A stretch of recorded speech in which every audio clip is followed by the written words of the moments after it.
بسم الله الرحمن الرحيم. نبدأ الجلسة الثالثة المسائية. البحث الأول معنون GSM on CDMA Technologies in RF for Control. الباحث مصدق ماهر عبد الرزاق.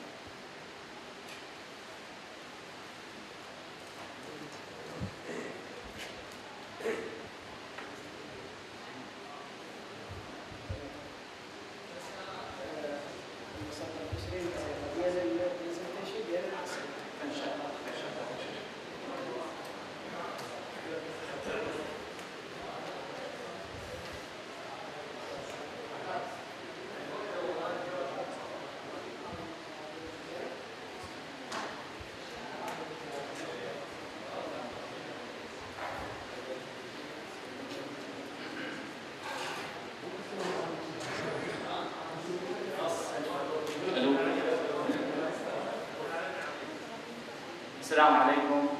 نحب نرحب بأساتذتنا الفاضل ودكاترتنا الأعزاء، ونحب نرحب بالسيد رئيس الجلسة والسيد مقرر الجلسة، أعزائي الحضور، أهلا وسهلا بكم. عنوان البحث هو GSM on CDMA Technologies in RF for Control.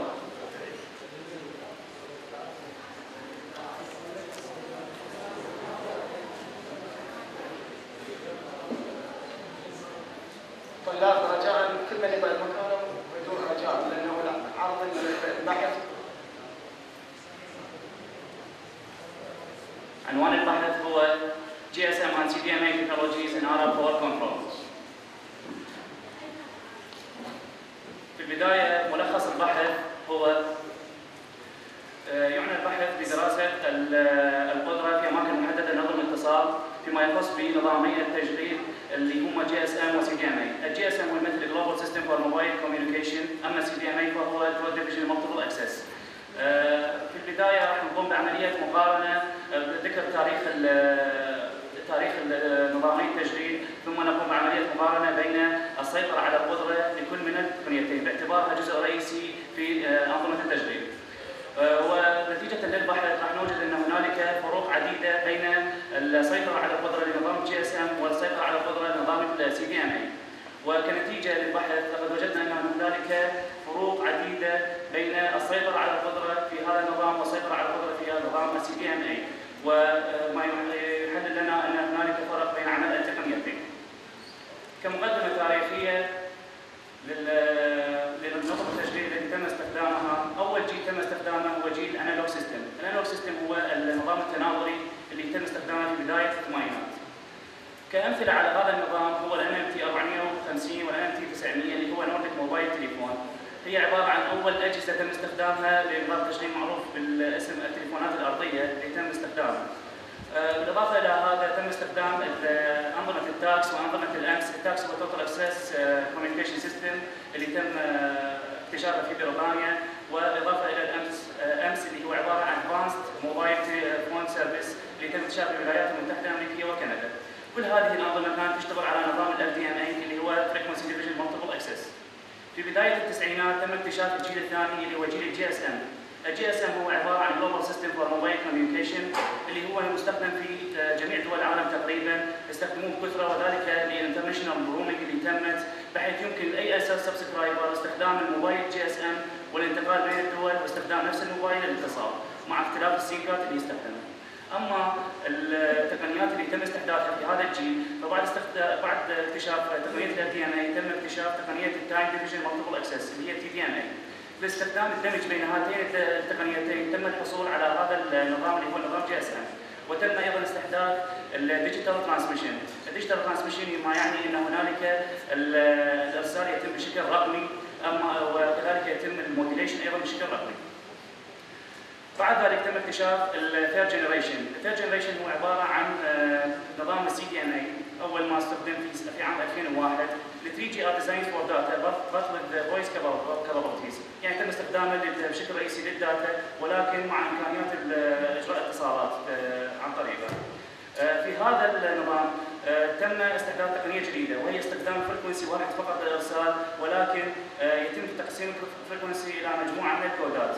هاي المجموعه من الكودات كل سبسكرايبر او كل مشترك راح يقوم بعمليه الاتصال، راح يتصل عن طريق كود واحد يونيك كود، مما يقوم بعمليه عمليه اتصال بين المشترك وبين البي تي اس عن طريق بن موحد بينهما. طبعا هنالك مجموعه من الخدمات تم اكتشافها مثل الجي اف ار اس اللي هو جنرال بابليك راديو سيرفيسز، والدبليو سي دي ام اي اللي هي وايد كود ديفيجن مالتيبل اكسس. هنالك العديد من فيما يخص دراستنا هو الجي اس ام والسي دي ام اي. لفهم طبيعه نظم الاتصال وكيف تتم عمليه الاتصال، هنا مخطط عام كيف تتم اجراء المكالمات بشكل عام بدون الدخول في التفاصيل. راح نلاحظ ان هنالك الجزء الاول هو الموبايل ستيشن اللي مكون من الموبايل اكويبمنتس بالاضافه الى السيم كارت اللي هو سبسكرايبر ايدنتيتي موديل. بعدها راح يتم استلام الاشاره عن طريق السكاتر الموجوده بالبيس ستيشن سب سيستم اللي هي تكون ضمن جزء البي تي اس اللي هو البيس ترانسيفر ستيشن.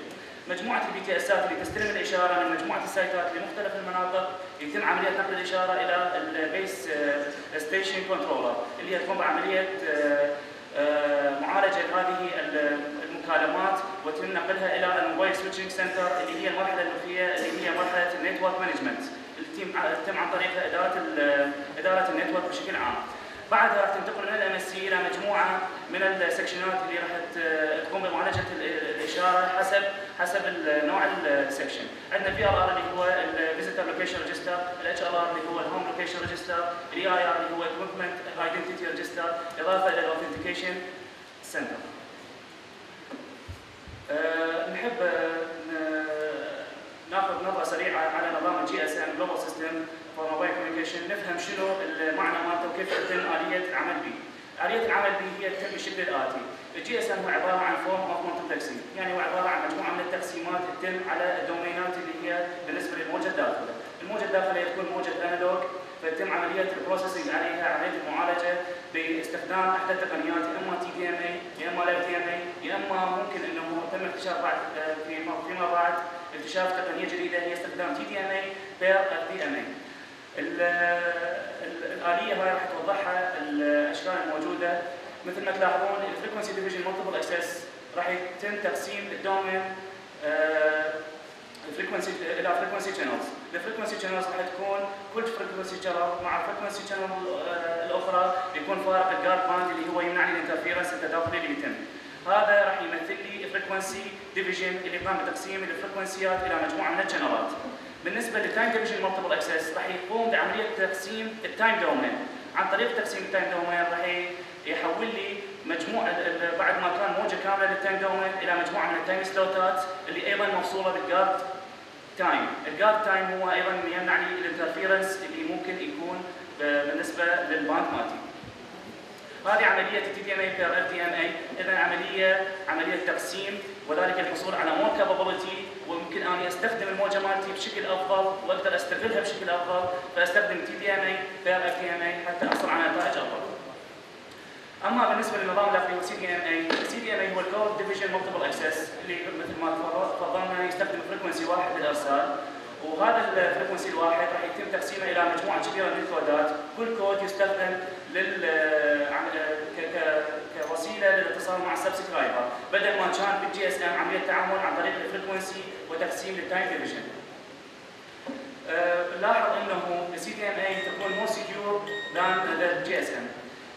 راح نعرف ليش. السبب هو انه بعد ما كنا نستخدم فريكونسي ممكن ان يدخل فيه انترفيرنس، ممكن ان يتم التجاوز عليه، راح نستخدم نظام الكودات اللي هو راح يكون مجموعه من الكودات اللي تشفر باستخدام يعني مثلا اشهر شيء اللي هي الواتش كود. الواتش كود راح تسوي بمصفوفه كلش كبيره، هاي المصفوفه الكبيره راح تتقسم لي الى 64 تقريبا 64 بن، كل بن راح يستخدمه مشترك، فمن الصعوبه طبعا تحتوي على 8 بتات، من الصعوبه ان يتم اختراق هكذا نظام، ولذلك تم استخدامه وتم اكتشافه لاول مره في الحرب العالميه الثانيه، تم استخدامه من قبل مجموعه امريكيه اكتشفت هذا النظام وضبطته بالحرب العالميه الثانيه للاتصال بين الانظمه العسكريه.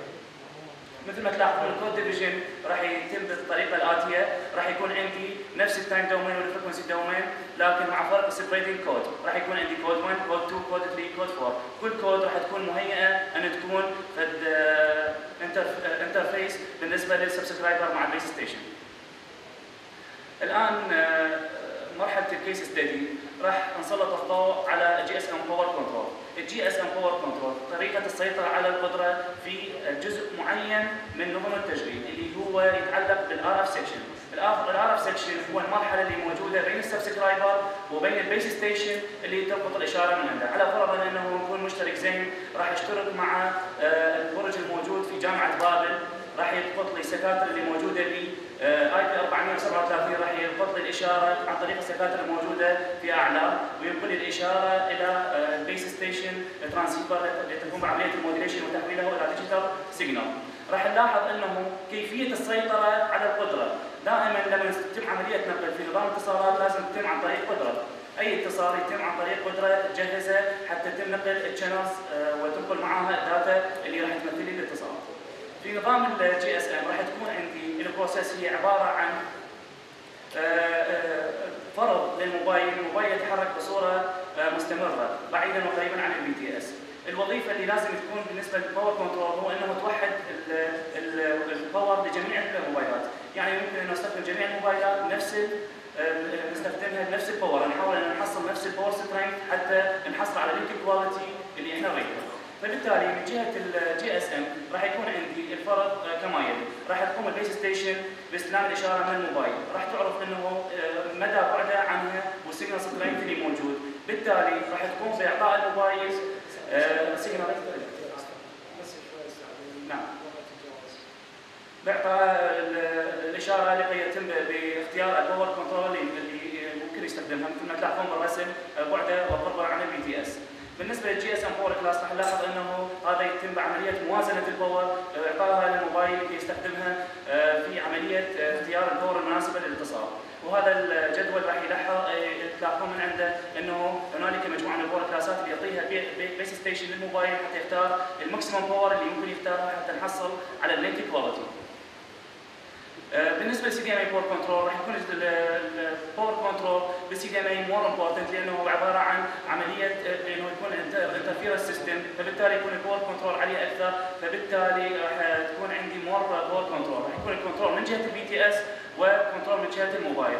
راح نلاحظ انه في عمليه الباور كنترول راح يتقسم الى ريفرس لينك وفورورد لينك. الريفرس لينك هو اللي يمثل لي الاب لينك، الداون لينك العفو، والفورورد كنترول راح حاله الداون لينك. راح يكون هنا مجموعه من الحسابات لقياس الباور. راح نلاحظ انه الباور كنترول ايضا ما مختلف، لازم نحصل على نفس الباور للبيس ترانسيفر ستيشن اللي تحصلها على مود يسوي لنا لينك كواليتي اضافه الى الكول كواليتي. هاي مجموعه من الحسابات ايضا عن طريق نقيس الباور اللازمه لنا. ومن المصطلحات المهمه هي الاف اي ار اللي راح تحدد لي الفويس كواليتي، لازم هاي تكون القيمه مالتها مقبوله، وبالتالي الباور سيستمز اللي موجوده اللي راح تكون بعمليه الكنترول تعتمد على قيمه الاف اي ار اللي هي عباره عن فريم ايرور ريت اللي هي مجموعه الفريمات، الريت الايرور اللي راح يكون بيها، الريت راح يحدد لي الباور اللي انا راح احددها. بالنسبه للفورورد لينك باور كنترول قلنا هو عباره عن الداون لينك، ويكون الغرض الرئيسي هو عن مود ما يسوي لنا انترفيرنس مع الاذر سايتس المحيطه به.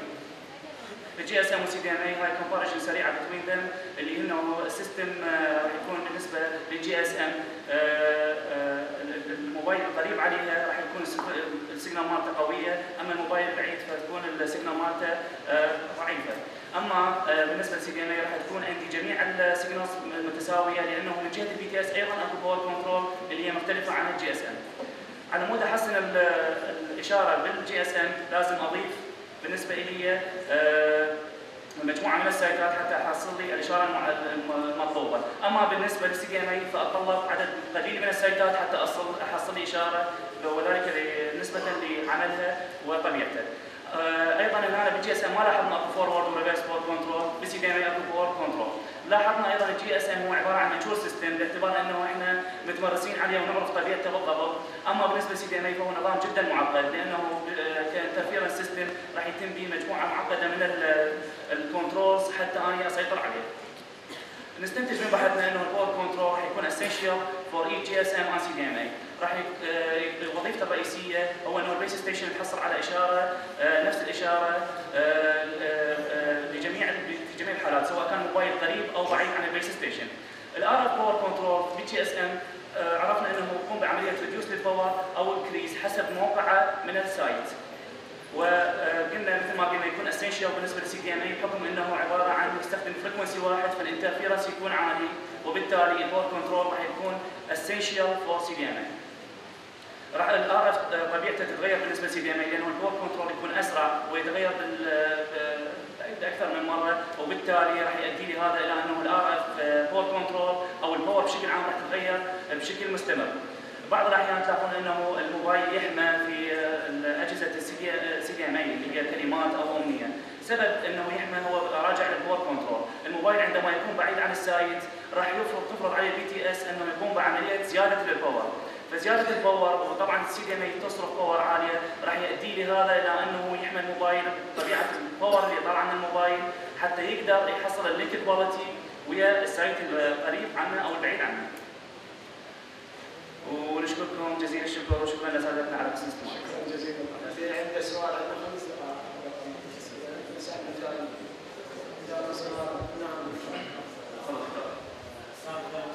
نعم.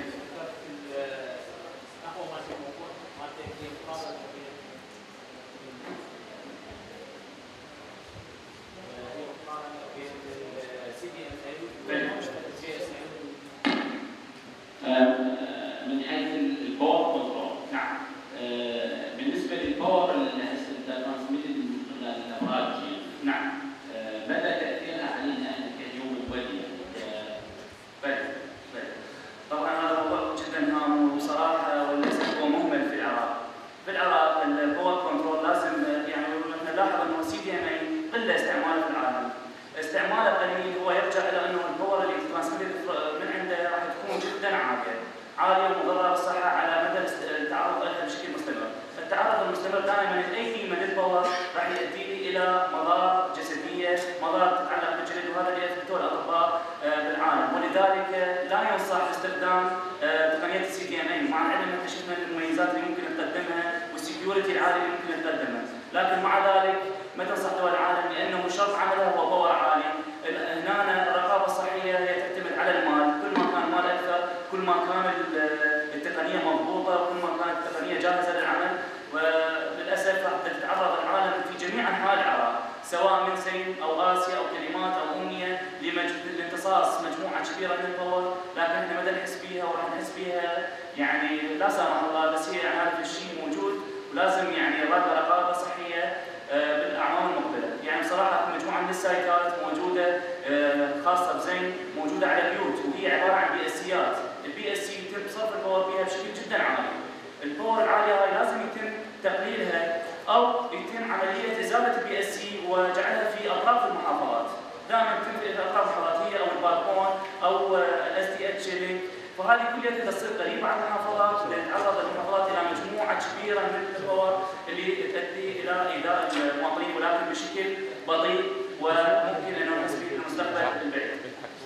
العفو، يعني بالنسبه للباور ترانسميشن يعني من خلال الريسيرش او البحث اللي سويته هسه يعني سوى عمليه مونيتور للابراج اللي تدب خارج الريجولار المسموح بها للترانسميشن. نعم، يعني اكو مجموعه من السايتات حتى تحصل على لينك كواليتي اعلى وحتى تحصل على فويس كواليتي اعلى، راح يؤدي هذا الى زياده الباور بكميات غير رسميه. راح نلاحظ انه مثلا بالنسبه للار باور كنترول الباور اللي يتنبث من قبل السكتر، الباور اللي يتنبث من قبل السكتر يجب ان تكون في قيمه يعني معينه ما تعرضها، يصير لها ماكسيموم باور ليفل. هاي الماكسيموم باور ليفل يتم تعديها للاسف بعض الشبكات للحصول على سيطره. العفو، اكو مسح سوته وزاره العلوم والتكنولوجيا العامه، فالاجهزه اللي جت من بغداد سوت عمليه اسكان منطقه السوق جنب البرج اللي هو اي نعم، فبالتالي وجدوا التزام بالباور المرسل، لكن بعد فتره اتضح انه جاي باص انه اكو مسح من وزاره العلوم والتكنولوجيا. صحيح، لان ورا ما انطفت اجهزه المسح ردت ارتفعت الباورات المرسله من قبل الابراج. صحيح دكتور، قلت لك مثل ما موجود انه يصير مبدا المال اكثر من مبدا الصحه، يعني ما مستحيل احنا نعرف من قراءاتنا ودرسنا بدراساتنا انه الباور دائما تكون مؤذيه، لكن اذا يتم حسب القيمه اللي نفرضها. كيف اذا يكون عندي باب موجود بالحله بريد الحله يحتوي على سايتات الامنيه وسايتات الاثير وسايتات الاتصالات، السايتات هاي تكون تنقل كباسيتي جدا عاليه، يعني اللي اعرفه انه بزين تنقل كباسيتي تصل الى 75 ايون لللينك الواحد، هذه لها باور جدا عاليه، مستحيل انه هاي الباور ما تؤذي الناس الموجوده عن طريق الترانسميتر باور اللي تنبث منها، فبالتالي اكيد اكو اداره اكو اضافه عنها في سبيل المال اللي هو حل كثير من الاشياء والتطبيقات الموجوده في العراق مع الاسف، فما يتم اهمال سالفه الصحه على حساب النت كواليتي والاتصال المضبوط. العفو السؤال بس بالنسبه لسيدي انا حاليا هو ثيرد جنريشن اللي تشتغل في شركه امنيه والدبليو ار اللي هي وايرلس ستوك اللوب مالت الشركه العامه للاتصالات. مضبوط. الجيل الرابع الفور جنريشن حاليا يعني اكو عندهم نيه ينزلون بالنسبه للشركات الانترناشونال او شركات الدبليو ار. والله بصراحه هو هسه اول شركات اللي تحركت على هذا الموضوع وموضوع ايضا كلش مهم اللي هو في العفو موضوع الفور جنريشن. مثلا شركه زين اتجهت الى طريقه انه هسه باقي على 3 جنريشن ولكن استحدثت شنو؟ استحدثت التقنيات اللي ممكن نستخدمها نوصل الى الفور جنريشن. يعني بدل ما هسه الكباسيتي موجوده فرضا بالسايت اللي ذكرناه قبل شويه ال 437 اللي هو جامعه بابل، الايوانات عدد الايوانات الموجود فيها هي 2 ايوان. عفوا 3 ايوان في 437. بعد ما راح يتم التغيير واللي بدأوا به زين هسه بالباصله راح يكون عدد الايوانات 100 ايوان بالسايت الواحد. تخيل انت 100 ايوان على 2 ميجا بكسل راح يؤدي الى نفس كباسيتي جدا عاليه بالنسبه لي كانترنت كداتا كابابيلتيز وايضا كفويس كابابيلتيز راح تزيد بشكل جدا عالي. ومجموعه الشركات البقيه ايضا تنهج نحو نظام الار تي اي، الانظمه الدبليو سي بي اي تستخدمها بشكل اكثر، وهاي يعني بعدها تطور يعني لانه شبكات غير ناضجه يعني فيراد لها وقت يتم استخدامها داخل العالم. شكرا. اكو سؤال اخر او مقترح؟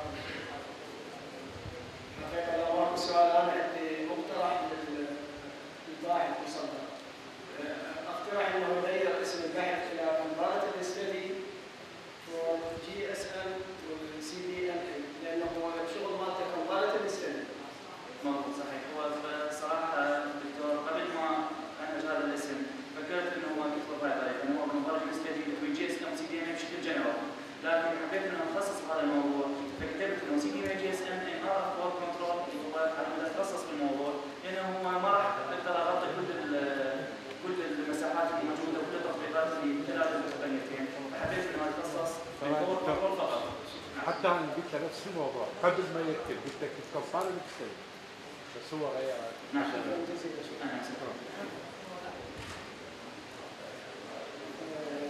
البحث الاخر في الجزء الرابع قرر program to calculate the web page minimum and maximum characters.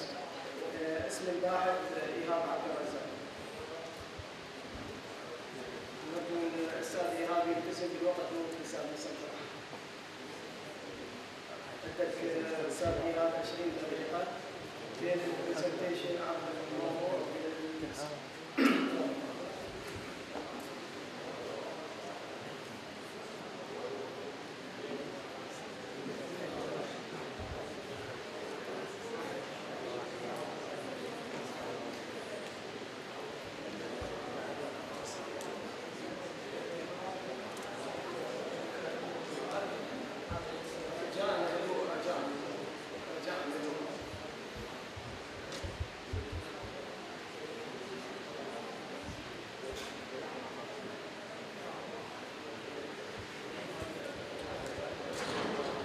السلام عليكم.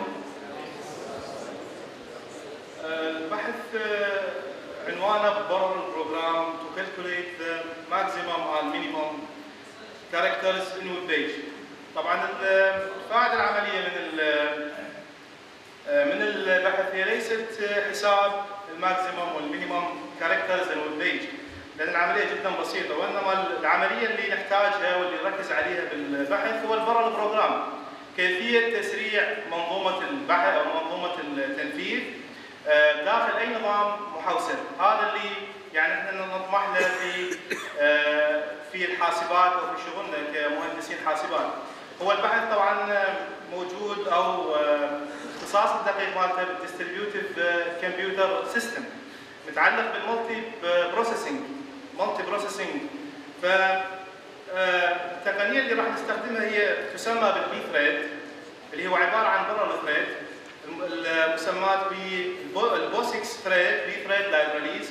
طبعا البوسكس هو عباره عن بورتبل اوبريتنج سيستم ثريد لايبراريز، تم اكتشافه في عام 1995 وينفذ باستخدام لغه سي او سي بلس بلس. فيسمح لي هذا البوسكس من انه يسوي عمليه كرييت لمالتيبل بروسيس حتى تنفذ مالتيبل تاسك في نفس الوقت وليس ون بروسيس.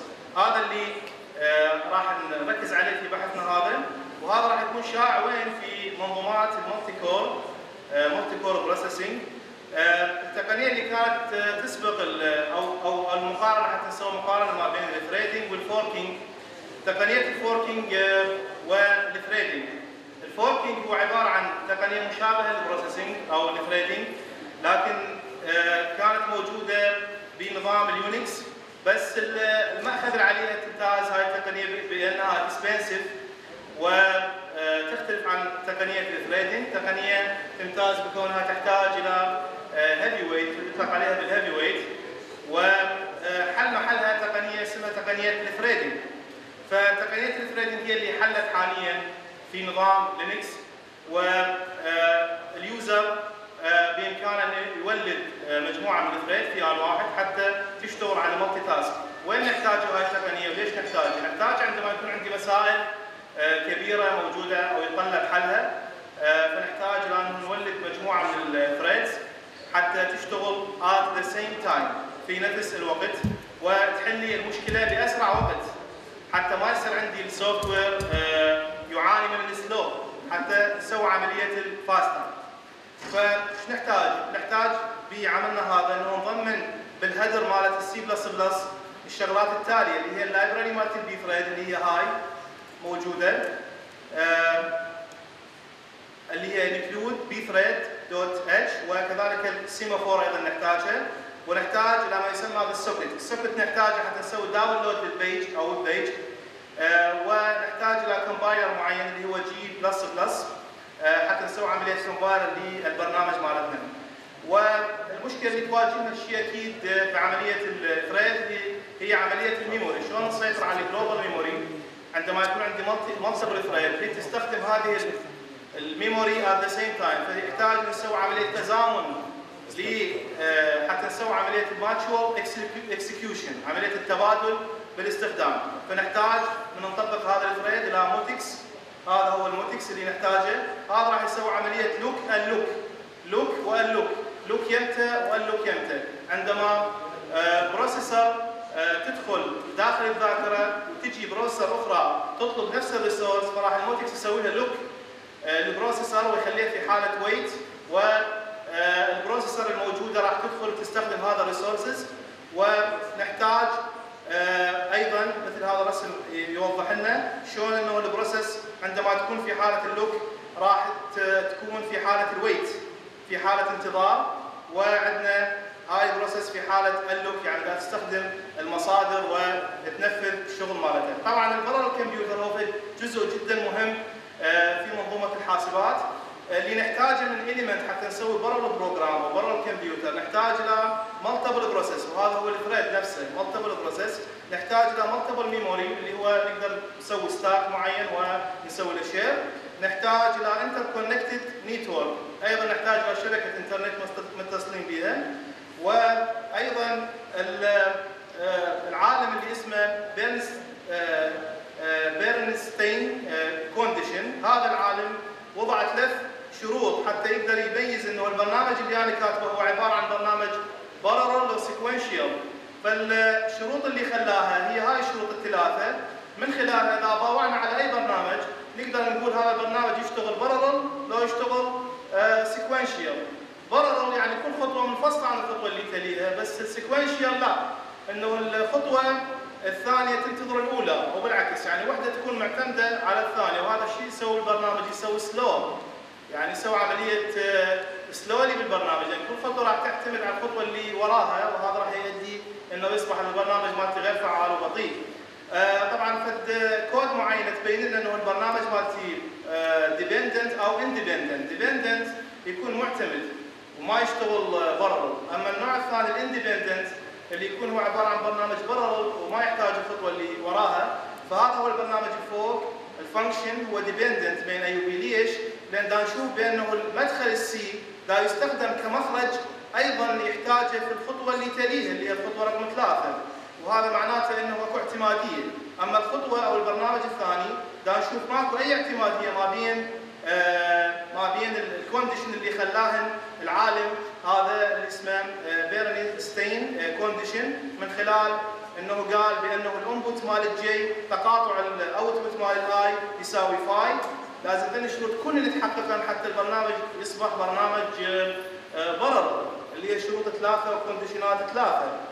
طبعا الهدف من البحث كالاتي، انه حتى نوصل لعمليه تسريع بالسوفت وير من خلال المعادله التاليه اللي معادله السبيد اب. السبيد اب شو يقول؟ يقول هو التايم ات one process over time at n process. يعني اذا كان عندي اني مولد 100 بروسيس، شيء اكيد فالتناسب عكسي ما بين القيمه الموجوده هنا، كل ما كبرت كل ما السبيد اب صار بتسريع او صارت عندي تسريع بمنظومه الحاسبه، وبالتالي ايضا الافشنسي مال النظام او الكفاءه النظام راح يصير بها زياده لان تساوي السبيد اب على الان. ان هي عباره عن النمبر اوف ثريد اللي انا مولدهن. وطبعا البرنامج مر بهذه المراحل اللي هي الشارت اللي يبدا من الستارت، بعدين راح يقرا ريد اوف انبوت فايل اللي هو فايل انا مدخل به مجموعه من الويب بيج، واذا ريد سكسس راح يسوي كرييت ثريد، راح يولد ثريدات بهذه المرحله، وبعدين يستمر يولد ثريد وتستمر العمليه بهذا الشكل. والثريد ايضا يعني الريكوايرمنت اللي احتاجيتها انا بالبرنامج، احتاجيت السوكت حتى نسوي عمليه الداونلود للبيج، واحتاجيت موتكس وسيمافورة، واحتاجيت الى انبوت فايل. انبوت فايل طبعا ندخل بياني مجموعه من الويب بيج، راح شو يسوي؟ راح يتصل بالويبات، يسوي لها داونلود، يحسب الماكسيموم والمينيموم كاركتر موجوده بهذه الويب بيج. وحصلت على النتائج التاليه. النتائج هي طبعا الواحد والخمسه والعشره والعشرين والخمسين هي النمبر اوف ثريد، والريال تايم هو عباره عن الاكسكيوشن تايم، وحصلت منه على الافرج اللي هو هذا. وبعدين طلعت السبيد اب. السبيد اب هي تساوي قانون مالتها تي، يعني الزمن عند بروسيس وحده اللي هو هذا مقسوم على السبيد اب عند ان من الثريد. فاللي حصلته هو هاي النتائج. كلما كبر عندي النمبر اوف ثريد كلما زادت عندي سبيد اب. اسف طبعا اكو مشكله بالباد. فكلما زادت عندي الثريد كلما كبر عندي السبيد اب كما نلاحظ بهذا الشكل. فالثريد جدا مهمه، يعني بالخمسه يختلف الاكسكيوشن تايم. عندما نولد 100 او 50 ثريد راح يقل عندي الاكسكيوشن تايم. هذا اللي احنا نريده باي منظومه حاسبه، انه نقلل الاكسكيوشن تايم، وبالتالي راح يصبح اداء السوفت وير هو فاستر، يعني اكثر من ما يكون البرنامج هو عباره عن سيكونشال بروجرام. وانا اشكركم شكرا جزيلا.